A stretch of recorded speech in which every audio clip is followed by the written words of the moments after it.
Letter Mughals heading वो कह रहे हो ना, क्या बोल रहे समझ नहीं आया। लेटर मुगल्स बताया था मैंने अभी अभी जस्ट कि why they just fail to have the kingdom, उसको क्यों बरकरार नहीं रख पाए जो औरंगजेब ने उन्होंने क्या किंगडम दिया था। जब औरंगजेब मरा तो एक राजा आया, his name is Bahadur Shah one, write down, his name is Bahadur Shah one.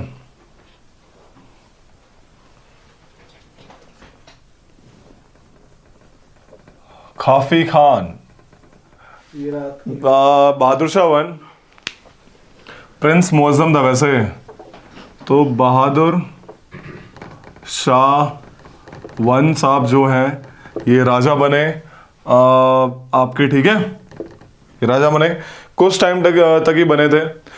खफी Khan ने इनको एक टाइटल दिया, बोला कि ये बंदा जो है बहुत बूढ़े इंसान थे, बहुत ही ज़्यादा बूढ़े, तो इनको बोला कि ये तो भैया शाह नहीं है, शाह ए बेखबर है, शाह ए बेखबर, लिख लो। Khafi Khan Khafi Khan gave the title to Bahadur Shah one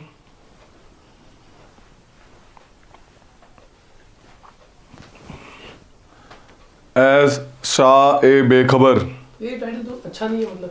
हाँ तो दे दिया, तो फिर टाइटल क्या देते हो? पीठ पीछे बोलते थे ठीक है, शाह ए बेखबर, ओके।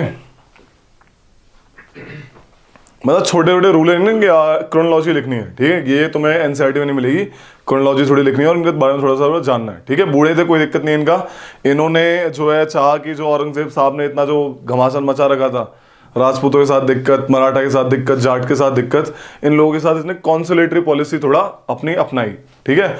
नेक्स्ट बंदा इज जहांदर शाह, मत लिखो जहांदर शाह, मत लिखो, तो लिख ही लो जहांदर शाह, जहांदर शाह, जहांदर शाह इज सेकंड बंदा।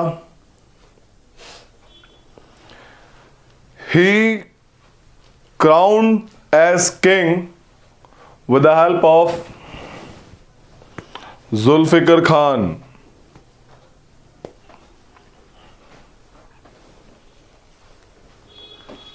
अगला बंदा फारूक शेयार, नाम सुना सुना लग रहा है, कौन था? Very good. He gave 3 फरमान्स to the British East India Company which are called as Magna Carta of East India Company, right? Farooq share after killing Jahandar Shah, इसने किल कर दिया जहांदर शाह को, बताओ। आफ्टर किलिंग जहांदर शाह, ये भी मुगल का ही मतलब कजन था ऐसा करके। After killing Jahandar Shah with the help of Syed brothers, यहाँ पे आए हैं सैयद ब्रदर्स, फारूक शेयर की हेल्प करी थी उन्होंने। After killing Jahandar Shah with the help of Syed brothers, कौन थे सैयद ब्रदर? नाम आता है Hussain Ali Khan and Abdullah Khan. Abdullah Khan and Hussain Ali Khan are the Syed brothers. History में इनको जानते हैं किंग मेकर के नाम से। किसके नाम से? They are act as king makers, ठीक है भाई। खिलाफत मूवमेंट में भी तो 2 भाई थे, उनका नाम भी सैयद था क्या? सैयद चेक करेंगे, ठीक है, भाई थे उसमें भी, लेकिन सच्चाई है, ठीक है। ये किंग मेकर्स हैं आपके, राइट। इनके टाइम में कहानी हुई, सैयद ब्रदर्स जब आ गए यहाँ पे, फारूक शेयार साहब हैं, ठीक है। इनके बाद आए आपके जहांदर शाह, दूसरे तीसरे पे आए फारूक शेयार। ये बंदा किसकी हेल्प से आया? अब्दुल्ला खान और हुसैन अली खान की हेल्प से। इन्होंने देखा फारूक शेयार जो है भाई पंगा कर रहा है हमारे साथ, तो they what they did in the first time in the history of Mughal history, in the first time in the history of Mughals, they killed nobles ही तो एक तरीके के है ना, मंत्री वगैरह, तो they killed Mughal emperor. First they blind him then killed him. Mughal emperor, कोई मुगल एम्परर मुगल हिस्ट्री में पहली बार कब मारा गया? नोबल द्वारा, इनके टाइम में। लिख लो, after some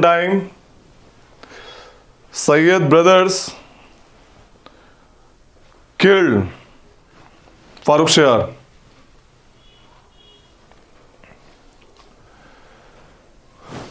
This was the first time in the Mughal history that nobles killed the emperor. This was the first time in Mughal history that nobles killed the emperor. ठीक है भाई? ये इसमें वो पॉइंट इतना है, वो मैग्ना कार्टा कुछ करता है वो अच्छा हाँ वो तो लिखवा दिया था मैंने कल, लिख लो इसमें भी। कब गया था रे anybody? 17 simple. In 1717 he issued the 3 farmans to the company. In 1717 he issued the 3 farmans to the company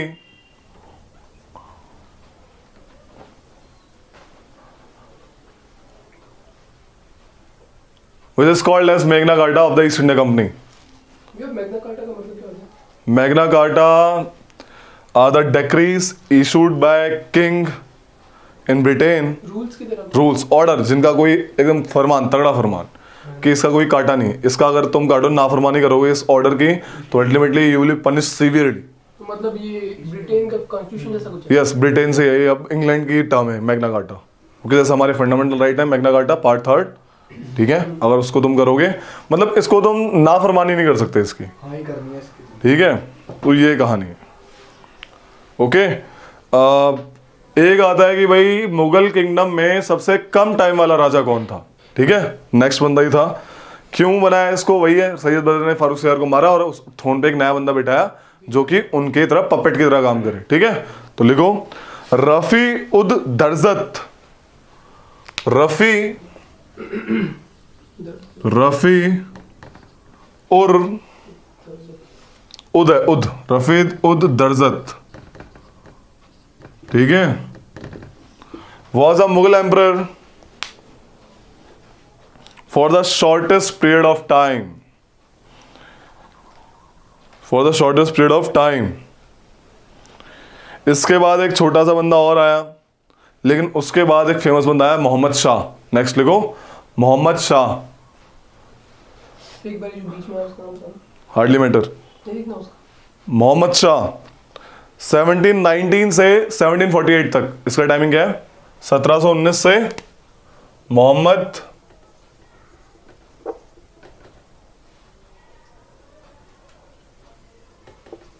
Shah, ठीक है? 1719 से 17 कब तक था ये? 48। मोहम्मद शाह ये भाई साहब थे थोड़े से अय्याश इंसान, ठीक है? ये दारू दूरू में ज़्यादा इनका ध्यान था, ओके? म्यूजिक वगैरह में ध्यान था, मस्त नशे में रहता था इंसान, मस्त एकदम, कोई मतलब ही नहीं है दुनियादारी से, okay? So he was the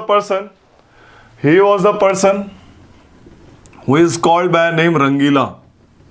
रंगीला राजा भी कहते थे इसको, लिख लो। He was called as Rangila Raja in the Indian history, called Rangila Raja. इनके ही टाइम पे मैंने बताया था म्यूजिक में कौन सा म्यूजिक आया था? सूफी। ख्याल, सूफी, ख्याल, ख्याल म्यूजिक, ठीक है? ख्याल म्यूजिक आया था, okay? Apart from this Mohammad Shah Rangila जो साहब हैं 1738 में इनके साथ एक घटना घटी। एनीबॉडी? नादिर शाह, नादिर शाह आ गया। He was the Iranian Persian king, Persian king. अब क्योंकि मैंने बताया था जो लेटर मुगल्स थे they are totally very low एकदम लो कैरेक्टर के बंदे थे ये लोग। इनको कोई मतलब नहीं था दुनियादारी में क्या चल रहा है, गरीबी है अमीरी है, हम तो रॉयल लाइफ जिए, हम तो रॉयल लाइफ जिएंगे, ठीक है? ये सिस्टम था इनका। जागीरदारी क्राइसिस हो रहे थे, they paid little attention to maintain it. लोगों ने अपने अपने सेपरेट एरियाज इंडिपेंडेंट कर लिए थे, ठीक है? And they were like living the life of luxury. अब पंगा क्या हुआ, जब आपके नॉर्थ वेस्टर्न फ्रंटियर अनवल्नरेबल पड़े हो तो आप कैसे चेंजेस हो सकते हो? तो इस नॉर्थ वेस्टर्न फ्रंटियर से आया आपके नादिर शाह। कौन आया? Nadir Shah. Nadir Shah came and looted Delhi devastatedly, मस्त तरीके से उन्होंने दिल्ली की लूट मचा दी। अराउंड 70 करोड़ रुपीस लेके गया था वो यहां से। कितने? 70 करोड़ उस टाइम के 70 करोड़ रुपए, 70 करोड़ लगभग। आज भी इतने ज्यादा है। एक फेमस थ्रोन था, पीकॉक थ्रोन। कैसा? उस टाइम के 70 करोड़ या आज के? उस टाइम के 70 करोड़। उस टाइम 10 रुपए तो पूरी मुंबई बिक गई थी। बिल्कुल। अरे बिकी नहीं थी वो रेंट पे उन्होंने दी थी। मुंबई जो थी ना रेंट पे, जब सरकार पे आप कोई रेंट पे उठाते हो ना जैसे, तो रेंट कम होता है। रेंट जैसे एक फॉर्मेलिटी होती है कि भाई सामने वाला कब्जा ना कर ले, बस इसलिए। समझ आ रही है? तो एक बात बता रहा हूं मैं कि उस टाइम में 70 करोड़ लेके रुपए भागा, नादिर शाह ले गया। साथ में पीकॉक थ्रोन ले गया जिसमें मोहम्मद शाह बैठता था बेचारा। साथ में कोहिनूर हीरा भी ले गया, Kohinoor diamond, and looted Delhi, devastated Delhi. Nadir Shah को ऐसे पकड़ लिया था, मुगल एम्परर की बेइज्जती हो रही। बताओ, करनाल में हराया, ठीक है, ही जस्ट डिफीटेड नादिर शाह इन करनाल। नादिर शाह ने हराया ना। हाँ, नादिर शाह जस्ट डिफीटेड मोहम्मद शाह इन करनाल, और मस्त तरीके से उसको कैप्चर बंदी बना के और पूरा दिल्ली लूट डाला, चला गया, मोहम्मद शाह को छोड़ गया। ठीक है, so that was the invasion of Nadir Shah. अब इसका इन्वेजन हुआ कब? 1738 में। इससे ये एकदम क्लियर हो गया कि मुगल एम्पायर के पास कुछ नहीं बचा है, ऐसे ही है। तो नए नए स्टेट अपना जो है अपना इंडिपेंडेंस उन्होंने घोषित करना शुरू कर दिया। राजपूत भी समझ गए कि मुगल एम्पायर अब वो मुगल एम्पायर नहीं है जो अकबर और बाबर इन सबके टाइम में होता था, है ना, जो औरंगजेब की जो एकदम कट्टर इंसान था, वैसा नहीं रहा है। मुगल एम्पायर वीक हो चुका है because of these successive rulers. Okay, and finally इसके बाद लाइक आफ्टर औरंगजेब इनफैक्ट आपके सारे के सारे एम्पायर जो नए नए स्टेट हैं वो आपस में नए नए स्टेट बनने लग गए। ठीक है, तो लिखो इसके बारे में। देखो, eight this time Persian emperor Nadir Shah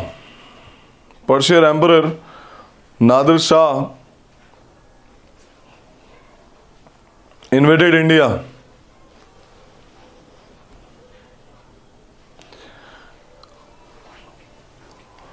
Defeated Muhammad Shah. Captured Peacock Throne and Kohinoor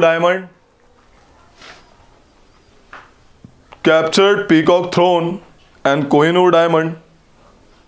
Also captured territory west of Indus, including Kabul. Kabul भी कैप्चर कर लिया। नेक्स्ट बंदा लिखो, आलमगीर सेकंड।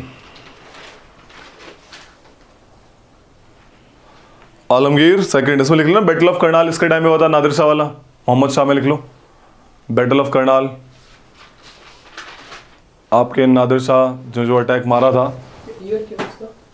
1738 लिखा है तो some said that 1739, some said 1738, तो 1738 is fine. Okay.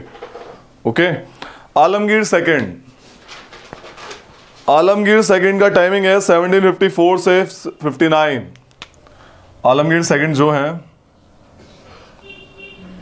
Alamgir second जो जनाब है, ये 17 कब से है? 1754 से 1759।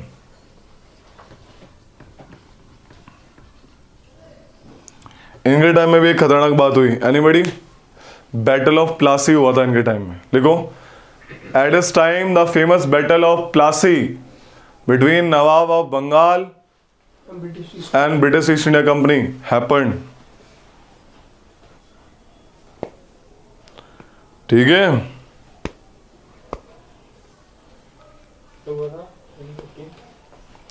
1757 June, 23 June, 23rd June 1757 Alamgir second was इनके टाइम में बैटल ऑफ प्लासी हुआ। इनका भी खात्मा हुआ था। Alamgir second was also assassinated. Alamgir second was also assassinated. Okay, तो 57 में हुई ना। इसका टर्म पीरियड तो 59 तक है। हाँ, तो तब थोड़ी मारा होगा। किसको मारा होगा? प्लासी में इनके टाइम पे हुई है, प्लासी के बैटल में नहीं थे। Battle of he was a king of Delhi, समझ रहे हो? ही वॉज असैसिनेटेड इन दिल्ली, इनका कोई उस बैटल से मतलब नहीं है, बट फेमस बैटल के टाइम पे कौन दिल्ली का राजा था, तो ये थे। ठीक है, नेक्स्ट लिखो। आपका नेक्स्ट बंदा है शाह आलम सेकंड। शाह आलम सेकंड, इनका टाइम पीरियड है 1760 से 1760 से 1788। 1760 से शाह आलम सेकंड, 1760 से 1788। इनके टाइम में भी फेमस बैटल हुए। इनफैक्ट इनके टाइम में 2 बैटल हुए। एक तो थर्ड बैटल ऑफ पानीपत कब हुआ था? 1761 है टाइमिंग, ठीक है। और दूसरा हुआ था battle of Buxar 1764। Okay, write down. Eight this time he saw the 2 decisive battle है भाई, ये जो एकदम मतलब कायनात पलट दें। He saw the 2 decisive battles, that is battle of Buxar and battle of Panipat. Okay,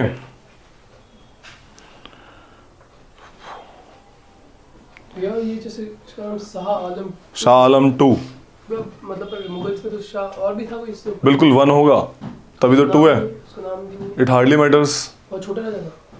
छोटा कह लो या फिर अलग अलग नाम, जैसा अकबर एक था, अकबर दूसरा भी था, और वो छूट तो नहीं गया है मुझसे, नहीं है, आगे है। ऐसे होते हैं, बट दे आर एम्परर्स, ठीक है, ये इंपॉर्टेंट है। इनके टाइम में जब बैटल ऑफ बक्सर हुआ, एक ट्रीटी ऑफ इलाहाबाद साइन हुई, ठीक है, लिखो, जो इन्होंने साइन करी थी और नवाब ऑफ अवध ने साइन करी थी। लिखो, at this time the treaty of Allahabad was signed after battle of Buxar. आता है क्वेश्चन इस पे कि ट्रीटी ऑफ इलाहाबाद कब साइन हुई थी? बैटल ऑफ बक्सर के खत्म होने के बाद ट्रीटी ऑफ इलाहाबाद साइन हुई थी, ठीक है। Under which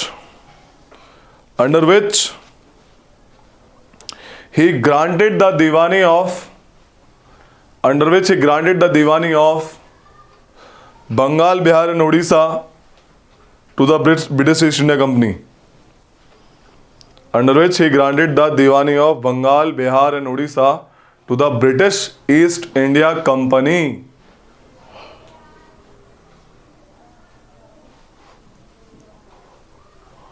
And also become pensioner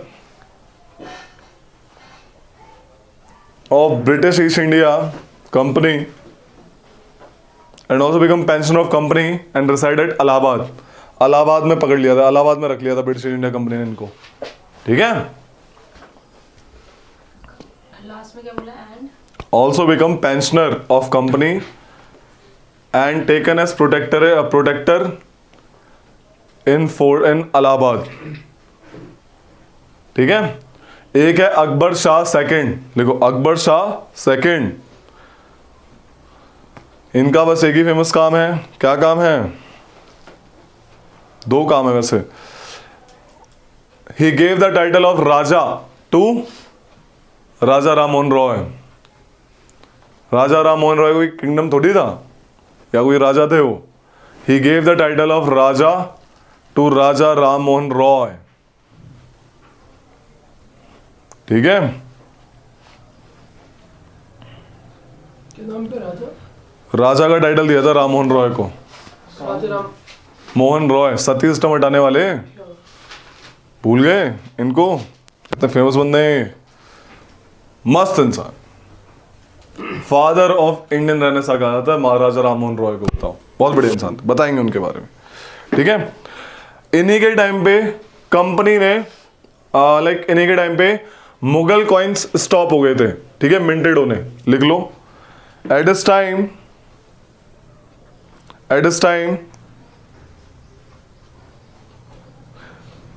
उल्टा बोल दिया मैंने।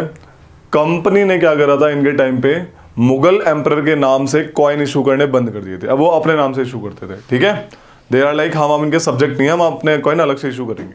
Eight this time the company discontinued to issue the coins in the name of Mughal emperor, in the name of Mughal emperor.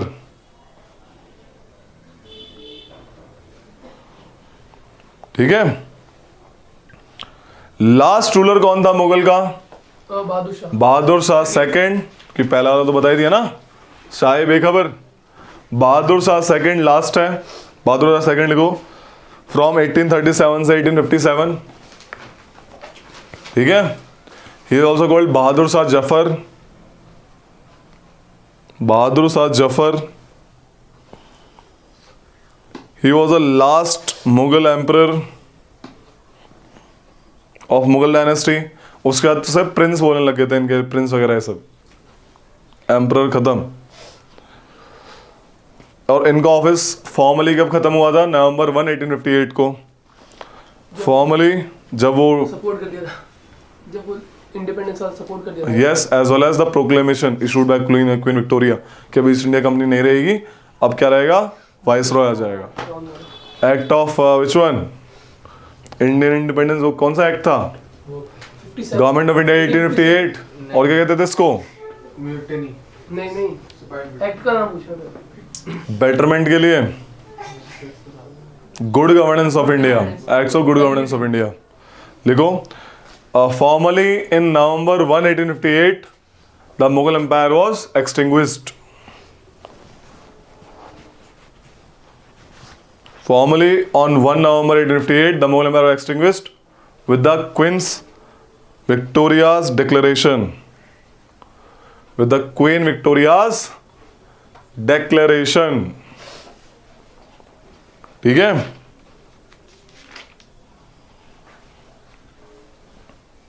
Queen Victoria declaration.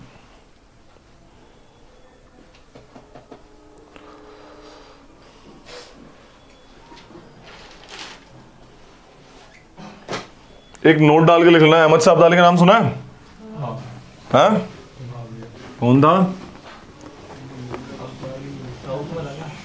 South वाला, very good. Panipat में था, पानीपत में था भाई अहमद शाह अब्दाली। नादिर शाह के बाद अहमद शाह अब्दाली ने बहुत बार दिल्ली को रेड किया। ठीक है, अहमद शाह अफगानिस्तान से था ये।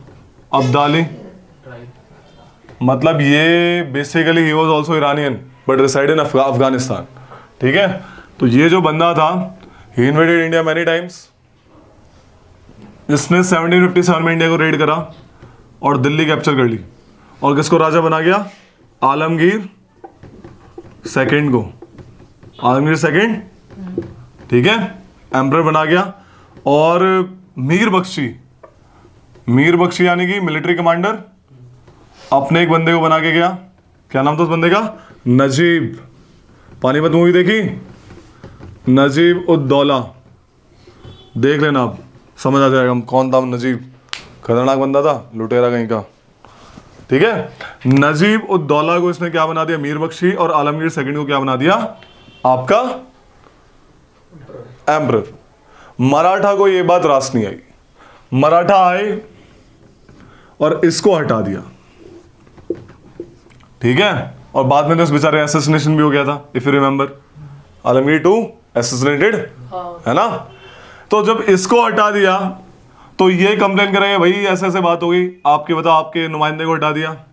Then Ahmad Shah Abdali came in 1761, third battle of Panipat, remember, third battle of Panipat. इसलिए आया था वो लड़ने के लिए क्योंकि इस बंदे को हटा दिया था। दिल्ली को कैप्चर किसने कर लिया था? मराठास ने। तो मराठा के बीच में लड़ाई हुई थी ये, मराठा और अहमद शाह अब्दाली। ठीक है, आज तीनों बैटल के बारे में बताते, लिखवाया तो शायद पहले भी है आई थिंक। ये नहीं बताया कि क्या कहानी है, क्या कहानी नहीं है। लिखो first battle of Panipat, heading डालो फर्स्ट बैटल ऑफ पानीपत, अलग से लिखवा रहा हूं। ठीक है, फर्स्ट बैटल ऑफ पानीपत, क्योंकि तीनों की तीनों डिसिसिव बैटल है। क्या है ये? तीनों की तीनों क्या है? डिसिसिव बैटल है। किसी की कायनात गिराई है तो किसी की कायनात बनाई है इन बैटल्स ने। ओके, अब इससे पहले फर्स्ट बैटल ऑफ पानीपत लिख लिया, इससे पहले बस जानने के लिए जान लो कि वाई ओनली पानीपत, क्यों पानीपत में लड़ाई होती थी, है ना। इतने फेमस बैटल पानीपत, एकदम जंगाई युद्ध, एकदम क्या चक्कर क्या है भाई। ये जो पानीपत वाला मामला था, इट्स इन हरियाणा, ठीक है, हरियाणा। तो इसमें जो जनरली जो पार्टीज होती थी फाइट की, ओए शहंशाह ठीक से बैठ जा। तो जो जनरली पार्टीज होती थी लड़ाई की, एक तो आती थी नॉर्थ वेस्ट से, है ना, और एक दिल्ली वाली होती थी, समझ रहे हो। तो ये आते जनरली खैबर पास से, खैबर गोमल बोलन, तो खैबर पास से आते थे। और जब आपके शेरशाह सूरी ने जीटी करनाल रोड बना दी थी, तो पानीपत से भी वो रोड जाती थी ऊपर तक, काबुल से एकदम मामला ऐसे करके। तो they just came by that road. अब बोलो भैया कि ये यहां से भी तो आ सकते थे, यहां से भी आ सकते थे। अरे भैया यहाँ पे तो राजस्थान है, डेजर्ट की गर्मी मार देगी, खुला एकदम गधे एकदम, पूरा राजस्थान वाला एरिया है ना, पूरा डेजर्ट एरिया। तो that's why they preferred this route. तो रास्ते में पड़ता था पानीपत। पानीपत नीचे वाले बंदे दिल्ली वाले पानीपत में क्यों लड़ते थे, एक बफर बनाने के लिए, कि मान लो कल को हार रहे हो तो डायरेक्ट दिल्ली पे अटैक होने से पहले हम दिल्ली को सचेत कर सकते हैं कि भाई हमारी पोजीशन हारती हुई दिख रही है, आप जो है मामला बटोर लो। अगर दिल्ली में लड़ाई करेंगे तो ये बोल ही नहीं पाएंगे, है ना, समझ आ रही है क्या कहना चाह रहा हूं। अब कल को किसी घर में लड़ाई हो रही होगी तो घर वाले सामान ही तो टूटेंगे, बाहर करेगा तो सामान तो सही बना है घर का। तो ये कहानी है, इसलिए दिल्ली वाले जाते थे पानीपत और वो वाले तो पानीपत आते ही थे स्टॉप होने के लिए। अब एक और चीज, वाई दिल्ली, एक तो ये रीजन था दिल्ली का पानीपत में जाने के लिए, और क्या रीजन था कि पास में ही था, पानीपत दिल्ली से ज्यादा दूर नहीं है, पास में था। तो यहाँ पे आराम से इनके सप्लाई रूट एकदम सेफ रहते थे, एंड कभी भी जैसे सप्लाई ऊपर नीचे होगी तो they can easily take the supply. Okay, ये रीजन थे पानीपत में, why only Panipat is the favourite battle field of the many kingdoms. और क्या रीजन था, पानीपत एक फ्लैट ग्राउंड है, फ्लैट, मस्त लड़ लो, कोई दिक्कत नहीं है, आराम से, दूर से दुश्मन दिख रहा है, कोई छुप के कोई वार नहीं कर सकता, ठीक है, बढ़िया ग्राउंड है, ये पार्टी आके लड़ लो, ठीक है, मस्त, ठीक है, लड़ाई। अब देखो एक सिस्टम और देखो, यहाँ पे लड़ाई बहुत होती है, तो यहाँ पे जो मार्केट डेवलप हुआ ना, वो लड़ाई वाला ही मार्केट डेवलप हुआ। तलवार बनाते थे यहाँ पे तलवार बना रहे हैं, बंदूक बना रहे हैं, मतलब बंदूक समझ लो, तलवार बढ़िया बढ़िया एकदम चमकने वाली, खंजर वंजर। ट्रेडर्स को मतलब नहीं है कौन लड़ रहा है कौन गिर रहा है, उनका मतलब है तलवार बेचने से, हथियार बेच रहे हैं दबा के। तो इजीली हथियार मिल जाते थे उनको, लड़ने वालों को, और इनको तनख्वाह मिल जाती थी बेचारों को, ठीक है, बढ़िया ट्रेड चल रहा है, ये तो खुश होते थे, भैया लगे रहो, फोड़ दो, ठीक है। तो ये चीज है, समझ आ रही कहानी। So that's why Panipat. और क्या बताया था मैंने मॉनसून के बारे में, ज्योग्राफिकली देखें तो ये बे ऑफ बंगाल ब्रांच की भी आउटरीच से था, और आपकी अरेबियन सी ब्रांच की आउटरीच से भी था। तो यहाँ पे मॉनसून की बारिश बहुत कम टाइम के लिए होती थी, बहुत कम, इसलिए कोई फिसले ना लड़ते लड़ते, है ना, आराम से बढ़िया फाइट करो। तो ये सिस्टम था।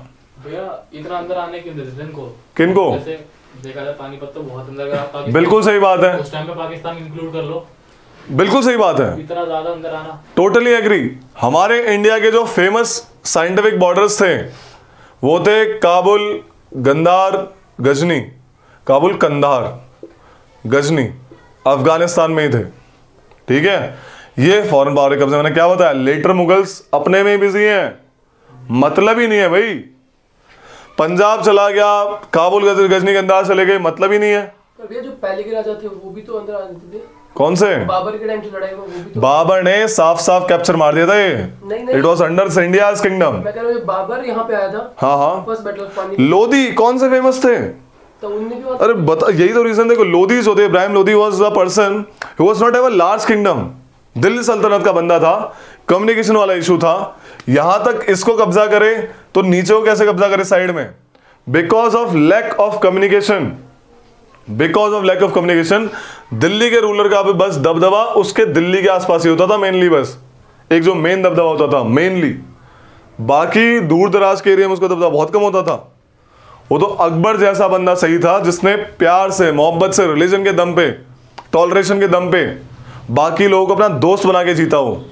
अगर वो भी जजिया वजिया ड्रामा करता ना तो पंगा हो जाता फिर से, जैसे औरंगजेब के टाइम पे हुआ, ही वॉज सो स्ट्रिक्ट।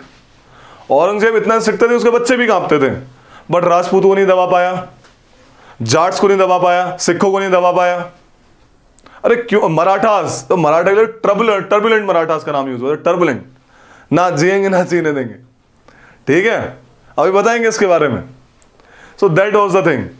आप किसी को प्यार से जीत सकते हो, लड़ाई से, और वो भी तब जब आपके पास कोई फास्टेस्ट मोड ऑफ व्हीकल नहीं है, कम्युनिकेशन वाला साधन नहीं है, एयरफोर्स नहीं है, नेवी नहीं है, तो भैया आप नहीं जीत पाओगे। घोड़े के दम पे कौन जीतेगा भाई? So that was the case. तो when this first battle Panipat, पता लगा पानीपत का क्या सीन क्या है, why only Panipat, these are the reason of Panipat. पहला बैटल ऑफ पानीपत क्या बताता है? It establish the Mughal empire, right. Khanwa वगैरह भी है no doubt, but starting Mughal empire की किसने शुरू करी? फर्स्ट बैटल ऑफ पानीपत, समझ आती है? Held between Ibrahim Lodhi and Babur. Babur and Ibrahim Lodhi 1526। लिख लो इसको फटाक से। बताता क्या है? डिसीजिव बैटल्स है ना ये तीनों की तीनों। क्या डिसीजन दिया उसने कि अब मुगल एम्पायर राज करेगा इंडिया में। सिंपल सी बात, इतनी सी थी। देखो, first battle of Panipat signify held between Babur and Ibrahim Lodhi. कहानी समझ आई? पहला battle, it establish the Mughal empire in India, समझ रही है? ये इसका पहला। दूसरा बैटल कब हुआ था? 1556। इसने क्या डिसीजन दिया? Held between Hemu and Akbar. Hemu and Akbar, देखा होगा। तो ये कहानी है। तो सेकंड बैटल ऑफ पानीपत क्या बताता है? It tells that continuation of Mughal empire will be there, है ना। बीच में ऊपर नीचे हुआ था ना मामला हुमायूं के टाइम पे, but second battle of Panipat decides the continuation of the Mughal empire, कि भैया मुगल एम्पायर ही रहेगा। कंटिन्यूएशन, कितनी बड़ी बात बोली है। तो ये दो बैटल्स ने जीतने की बात करी, समझ आती है? थर्ड बैटल ऑफ पानीपत, ये रहा थर्ड बैटल ऑफ पानीपत। जब मराठास ने नजीब-उद-दौला को हटा दिया मीर बख्शी के पद से, तो नजीब-उद-दौला का जो ऊपर जो बैठा था उसकी बैक अहमद शाह अब्दाली उसके पास गया। अहमद शाह दुर्रानी ही बोलते हैं उसको, अहमद शाह अब्दाली ही बोलते हैं, एक ही बात है। तो अहमद शाह अब्दाली भारत आया लड़ने के लिए कि भाई ऐसे नाफरमानी कैसे होगी, ठीक है। Apart from this Marathas captured the areas near by Delhi, जो कि अहमद शाह अब्दाली के अंडर आते थे। उसने कैप्चर मार डाले मराठास ने। तो अहमद शाह अब्दाली आया लड़ने के लिए। अहमद शाह अब्दाली को एक बहुत अच्छी हेल्प प्रोवाइड करी थी। देखने वाली मूवी जो आई है अभी अर्जुन कपूर की, third battle of Panipat, yes Panipat, साफ साफ दिखाया हुआ है। शुजा-उद-दौला ने उनको सपोर्ट किया। Shuja-ud-Daula of nawab of Awadh. अवध के नवाब ने, शुजा-उद-दौला ने उनको अच्छे सपोर्ट किया अहमद शाह अब्दाली को, and with that help they defeated Marathas. इससे क्या पता लगता है इस बैटल से? मुगल तो टूट गए थे पूरी तरह, नो डाउट, है ना, कि दिल्ली की तरफ से कौन लड़ रहा था? मराठास। तो जब मुगल टूट गए थे, मराठास आ गए थे, अहमद शाह अब्दाली ने ऊपर से लेके नीचे आए यहां पे, और मराठा हार गए। इससे जीतने का पता नहीं लगता, इस बैटल से पता लगता है कि कौन रूल नहीं करेगा। ब्रिटिश ईस्ट इंडिया कंपनी देख रही है बैठ के प्लासी में हराने के बाद। जब ब्रिटिश इंडिया कंपनी ने 1757 में बंगाल कैप्चर मार डाला बैटल ऑफ प्लासी से, तो they were watching the episode of 1761। They were watching the episode of 1761 very carefully, and what they watch, कि भाई मराठा राज नहीं करेंगे। जो हम लग रहे थे कि मुगल की प्लेस कौन लेने वाला है at the end? Marathas. Maratha राज नहीं करेंगे, सिंपल सी बात इतनी सी है। तो बचा कौन पूरे एम्पायर के बीच में? ब्रिटिश ईस्ट इंडिया कंपनी, जो कि अभी खेल खेलेगी लंबे लंबे, ठीक है। जैसे यहां डंडा बजा 1764 उन्होंने बैटल ऑफ बक्सर मार डाला, 3 साल के अंदर अंदर दे वॉन, ठीक है। तो लिख लो, third fought between Ahmad Shah Abdali and Marathas, ठीक है। 2 बंदे मरे थे इसमें, सदाशिव राव बाहू एंड विश्वास राव, छोटा था विश्वास Rao, Marathas, okay. This battle tells that Maratha will not rule over India. Maratha will not going to rule over Indian Empire. Simple सी बात इतनी सी थी, ठीक है। Battle of Buxar East India company और किसके बीच में हुआ? 3 लोगों के बीच में हुआ था, कौन कौन है? बताएंगे बताएंगे बताएंगे बताएंगे, आगे करवाएंगे, ठीक है। That was the case, that was the case कि भाई क्या सिस्टम चल रहा था, क्या सिस्टम था जब ब्रिटिश इंडियन कंपनी, मतलब जो मैंने कल तो यूरोपियन वाला पार्ट करवाया कि क्या सिस्टम चल रहा है, इंडिया प्रेजेंट में क्या है, उनकी आंखों के सामने ब्रिटिश इंडिया कंपनी के सामने सीन क्या चल रहा है। So this was the seen that was happening at that time. समझ आ रही है क्या सिस्टम था? मैंने बताया कि दिक्कत क्या आ रही थी लेटर मुगल्स के पास, सबसे बड़ी दिक्कत थी उनकी कॉन्सुलेटरी पॉलिसी।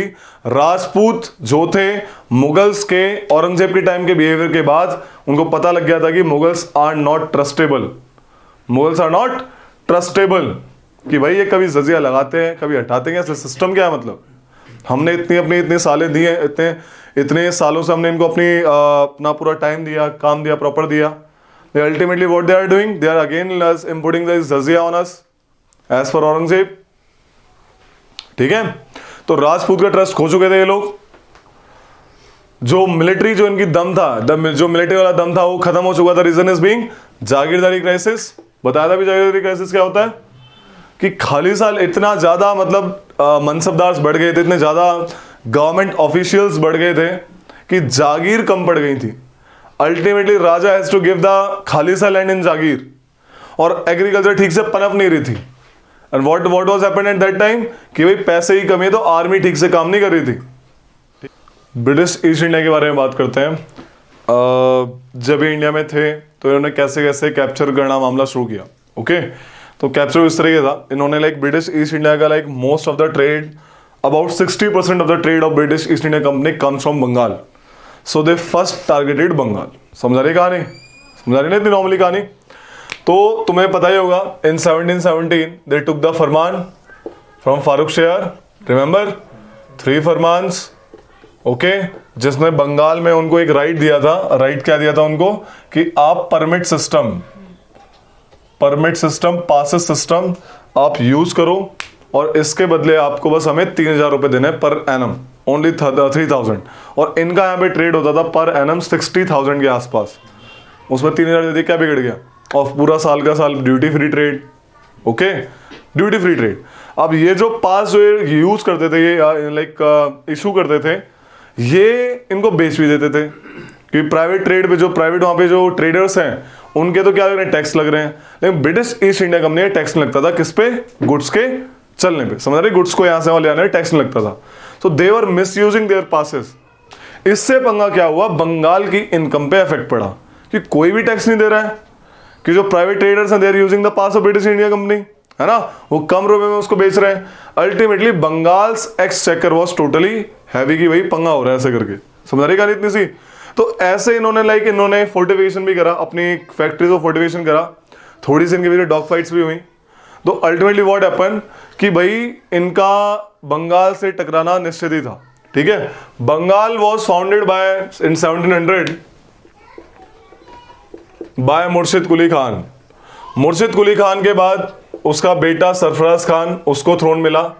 ओके, उसको थ्रोन मिला, ठीक है।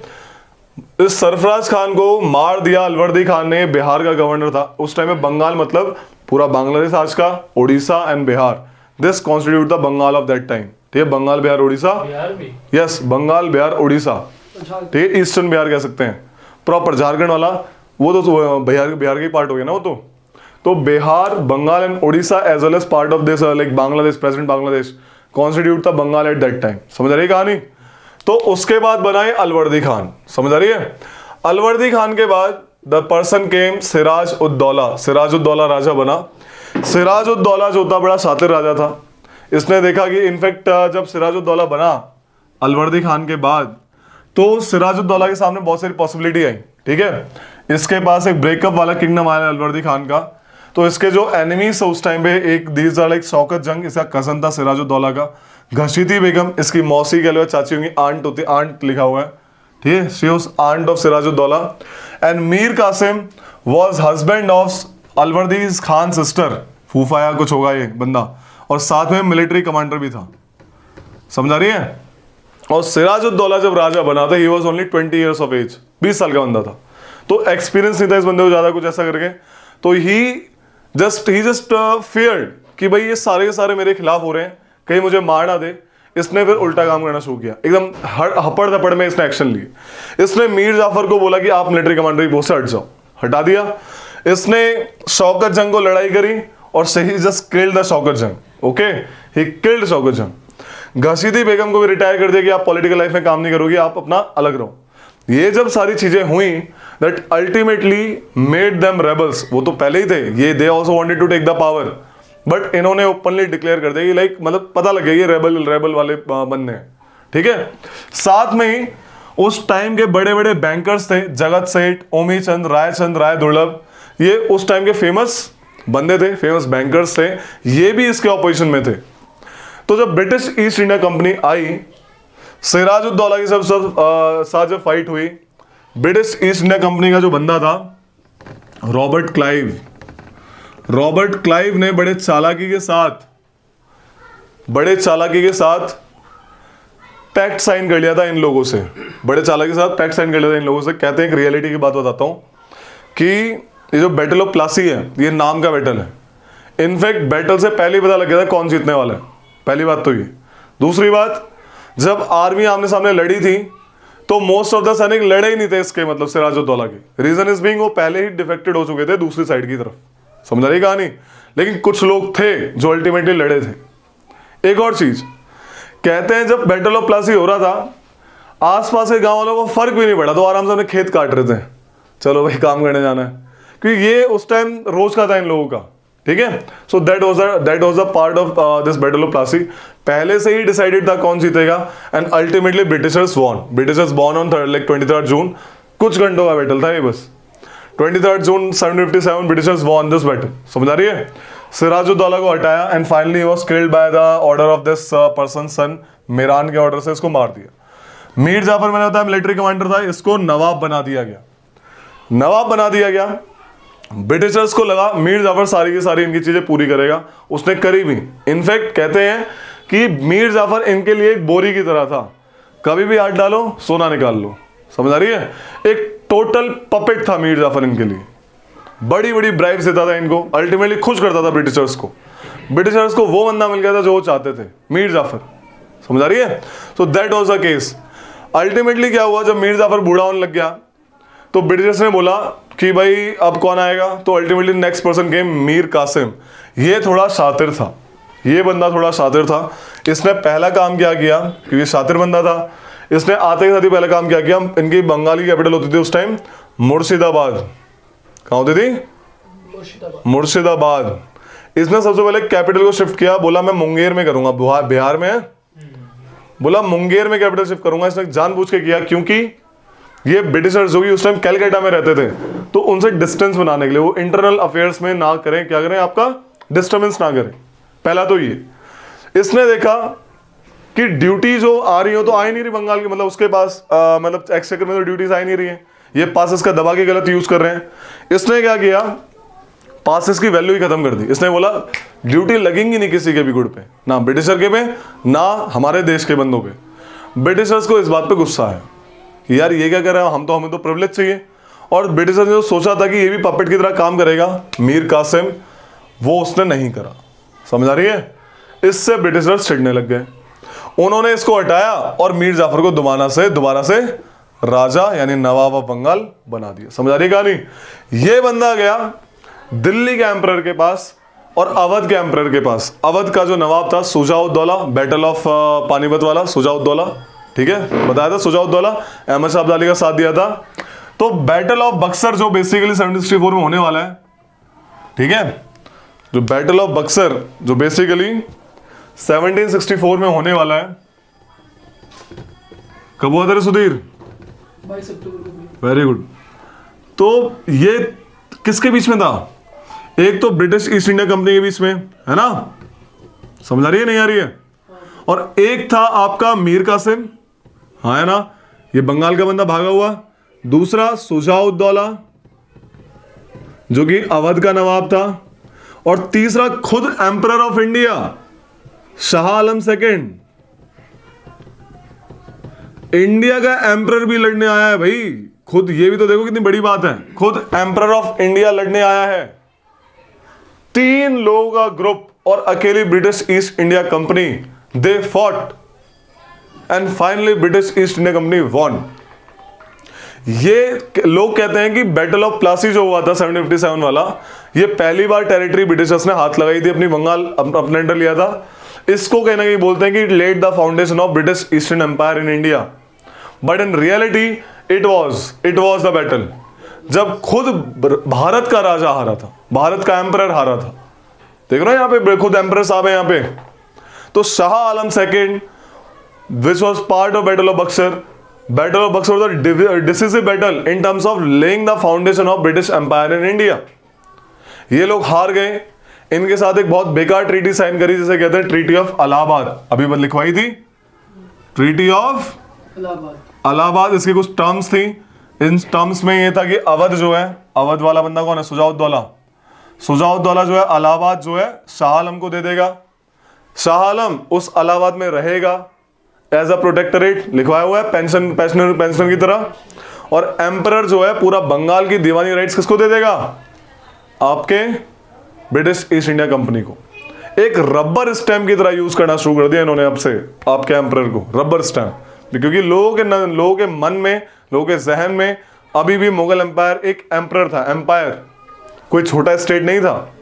तो एक रबर स्टैम्प की तरह इन्होंने यूज करना शुरू कर दिया ब्रिटिश इंडिया कंपनी वालों ने, किसको, एम्परर साहब को। So this is how they captured the Bengal.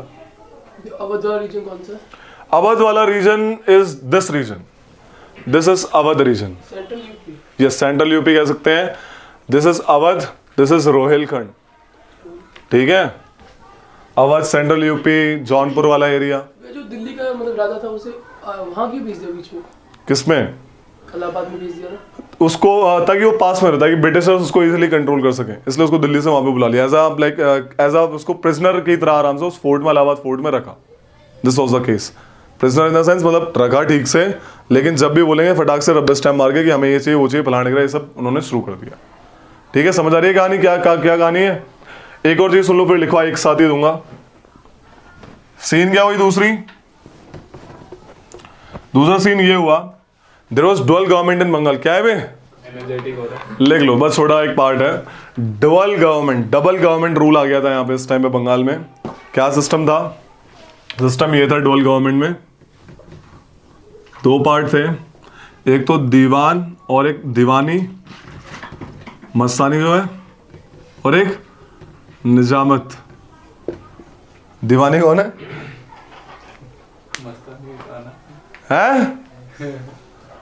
Tax हो गई। Revenue collecting rights is called diwani. ठीक है, जैसे जागीरदारी, तो दीवानी राइट्स। एम्परर ने diwani rights British East India company को दे दिए थे कि आप बंगाल, बिहार, उड़ीसा के आप दीवानी राइट्स आपके अंडर में। समझ आ रही इतनी सी कहानी। तो यहाँ पे ब्रिटिश ईस्ट इंडिया कंपनी आ गई ऊपर, और nizamat is basically law and order.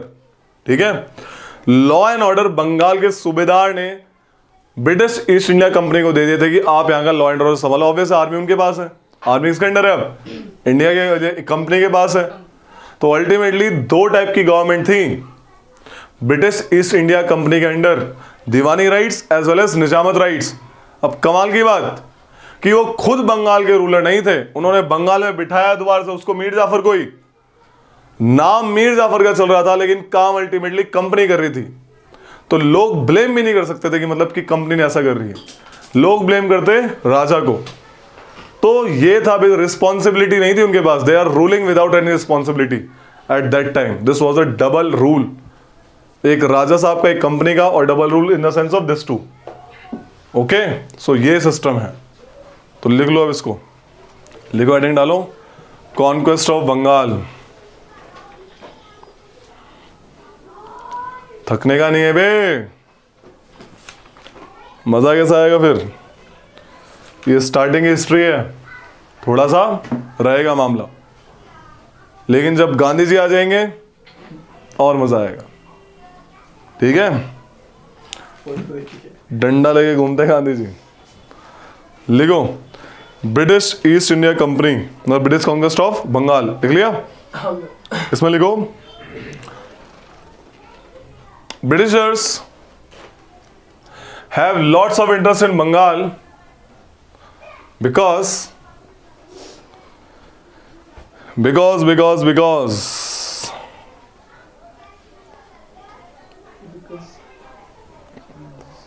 Bengal provide 60% of the material for the trade to the company. 60% का ट्रेड देता था, बताओ।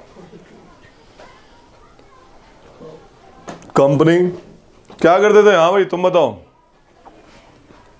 क्या मैं बताऊं भैया? बिहार में से कौन सा मटेरियल लेके जाते थे ब्रिटिशर्स? बिहार से मेरे को पता है कि बंगाल से वो कॉटन जाती थी एक कोई। बिहार से क्या लेके जाते थे? बिहार पीस से है नाम से उसका। Salt Peter. Salt. Salt bitter, very good. क्या है ये? बारूद बनाने का मेटेरियल। गन पाउडर का रिप्लेसमेंट, ठीक है। और रबर। रबर बनती है वहां, कॉटन। Indigo, opium. चाइना है ना? ओपियम लेते थे, बेच देते थे, ठीक है। लिखो चलो, ओपियम सॉल्ट बिटर पक्का याद रखना, ठीक है। Salt bitter is main, opium second main, cotton Indigo चलता है तो सबको, नील की खेती सबको पता ही है ना। तो लिखो ये कि पोटैटो से भी पहले इंडिगो का कल्टीवेशन शुरू हो गया था। इंडिगो उगरी थी, हाँ भाई पहले से उगरी थी, क्योंकि डाइज नहीं थे हमारे पास, तो सिंथेटिक डाइज टाइप नहीं थी, तो इंडिगो इसलिए उगाते थे हम, ठीक है। Natural colours, okay. तो लिखो फिर क्या कहते हैं कहानी को, कि मुर्शिद Quli Khan in 1700 became the Diwan of 1700 Bengal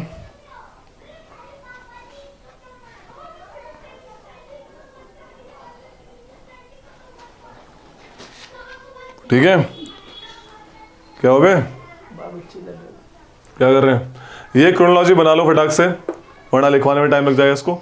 राजा साहब की मुर्शिद कुली खान के बाद लिखो, इसको हटा दो, लिखो कि सरफराज आया, ठीक है। सरफराज बनाओ फटाक से, मुर्शिद कुली खान नीचे लिखो सरफराज, उसके नीचे सरफराज को मारने वाला कौन है? अलवर्दी खान, ठीक है। अलवर्दी खान किल्ड मुर्शिद कुली खान। सरफराज ना भैया। सुदीप अलवर्दी खान किल्ड सरफराज खान, टाइम चला। वो तो समझ गया। इनकैपेबल सन ऑफ मुर्शिद कुली खान। अलवर्दी खान के बाद आया सिराजुद्दौला। सिराजुद्दौला के बाद आया, सिराजुद्दौला ये ब्रैकेट में लिख लो, बैटल ऑफ प्लासी, ताकि याद रहेगा, है ना। बैटल ऑफ प्लासी, सिराजुद्दौला लिखवाएंगे अभी इसको, बस अभी लाइनिंग बना लो इसको। 23 जून 1757, 23 जून लिखो फटाक से यहाँ पे। सिराजुद्दौला लिख लिया, सिराज है ये, सिराज, ठीक है, सिराज। देन के मीर जाफर, देन के मीर कासिम, यहाँ तक लिख लो बस, मीर कासिम तक। And then battle of Buxar. Battle of Buxar से नीचे लिखना भैया। मीर जाफर भी लिख लो, क्यों हटा दिया तो वो भाग गया लड़ने के लिए, मतलब वो गुट बनाने के लिए। मीर कासिम, मीर जाफर, बैटल ऑफ बक्सर, ठीक है। अब लिखवाता हूं, हेडिंग डालो बैटल ऑफ प्लासी। लिखवाया नहीं, बैटल ऑफ प्लासी की हेडिंग डालो, लिखो बैटल ऑफ प्लासी में कि it was fought on 23rd June 1757, fought on 57 23rd June, एक बार रिपीट करोगे? Fought on 23 June 1757।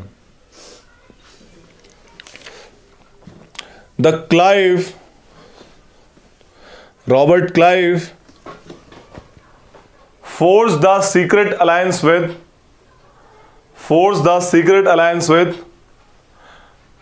the rebellious group of Bengal.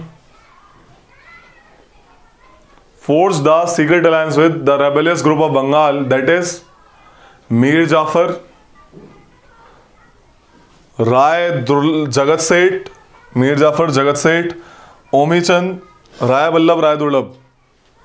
ये उनके नाम इतने बैंकर्स के। हाँ ये सब इनके, बस यहाँ पे मीर जाफर करो, मीर जाफर, जगत सेठ, ओमी चंद, राय बल्लभ, राय दुर्लभ, ठीक है। एंड डिफीटेड द ये लास्ट में क्या लिखा है? Rai Ballabh, Rai Durlabh, the Britishers defeated the Sirajuddaula. The Britishers defeated the Sirajuddaula.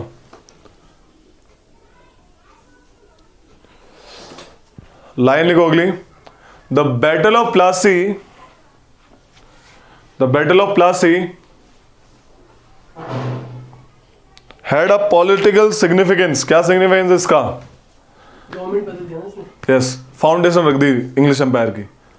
The battle of Plassey had the political significance that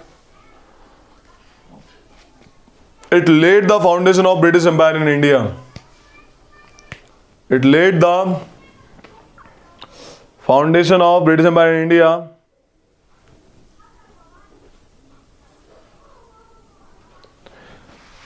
It had been rightly regarded as, this battle had been rightly regarded as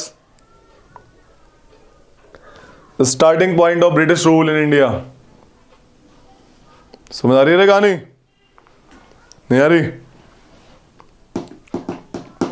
next लिखो battle of Buxar. Battle of Buxar लिखो. Fought on 22nd October 1764 on Sudhir's birthday. याद रहेगा. Fought on 22nd October 1764. It is between the team of Mir Qasim, bracket में बंगाल लिख लो. मीर कासिम कहाँ का था? बंगाल का था. कॉमा सूजा उद्दौला. सूजा SHUJ, सूजा उद्दौला अवध का राजा था. शाह आलम एंड शाह आलम एम्परर है भाई, emperor of India. Shah Alam second. Shah Alam second दूसरा. ये पहली टीम. एंड ब्रिटिशर्स लिखो. Major Hector. Major Hector. Oscar की मूवी देखता है. Major Hector Munro was the captain, मतलब commander from the britishers side. ठीक है. The britishers gave the crushing defeat on the combined forces of India. On combined forces of India. इसका aftermath क्या बोलेगा? Treaty of Allahabad. इसी से after this battle the treaty of Allahabad was signed.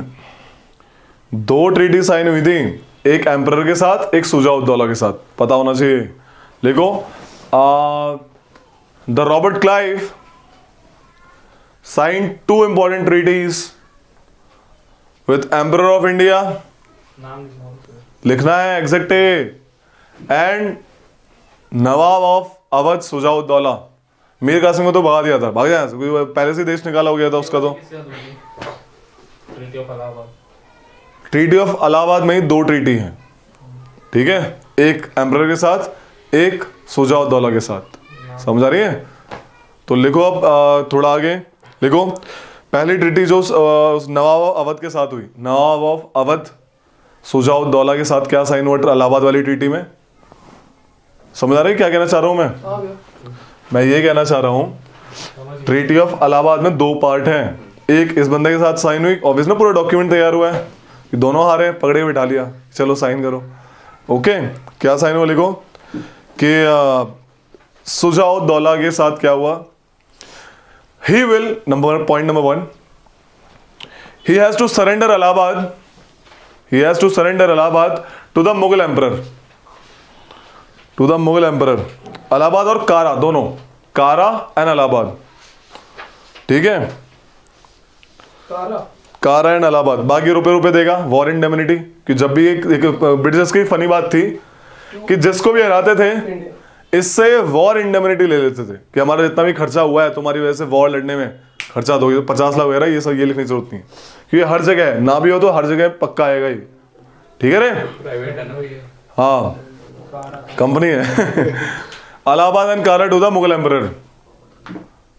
ठीक है. इसके अगले बंदा कौन है? मुगल एम्परर के साथ लिखो. मुगल एम्परर में क्या लिखा? हाँ, एक ही पॉइंट काफी है. मुगल एम्परर के साथ क्या साइन हुआ? शाह आलम के साथ.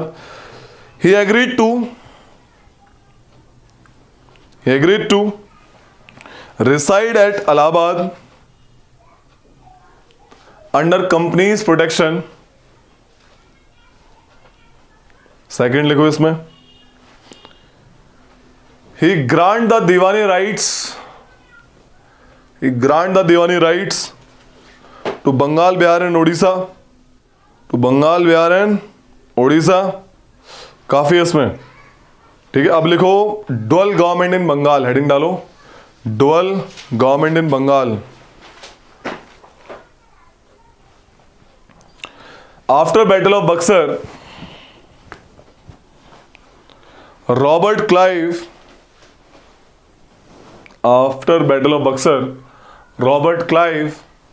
introduced the dual system of government.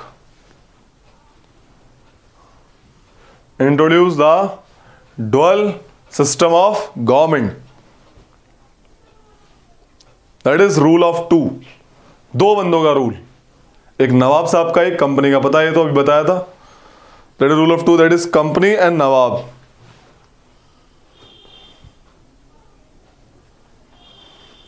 Under which both Diwani, that is collecting revenue, and Nijamat, Diwani and Nijamat, that is police or law and order, came under the control of company. Company ने अपनी तरफ से दीवान appoint करे थे. लिखो, company appoint 2 deputy दीवान. नाम क्या उनके? नंबर 1 मोहम्मद रेजा खान. नंबर 1 मोहम्मद रेजा, REZA, मोहम्मद रेजा खान. नंबर 2 राजा शिताब रॉय. कंपनी ने एक निजामत लॉ एंड ऑर्डर वाला भी, डेप्यूटी सूबेदार. लिखो, कंपनी ऑल्सो अपॉइंटेड डेप्यूटी निजाम और डेप्यूटी सूबेदार. एक किया था. इस बंदे का नाम क्या था? वही ऊपर वाला, मोहम्मद रेजा खान. ये दीवान भी था और निजाम, वही सेम बंदा था, मोहम्मद रेजा खान. डेप्यूटी डेप्यूटी निजामत और डेप्यूटी सूबेदार.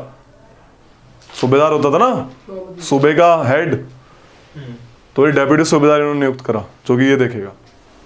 Okay, look, company got the Diwani rights from Emperor of India. Company got the Diwani rights from Emperor of India and Nijamat rights from Subedar of Bengal. Company got the Diwani right from Emperor of India and Nijamat right from the Subedar of Bengal. तो ये कहानी थी company की, कैसे बंगाल में उन्होंने दबदबा बना दिया. दीवानी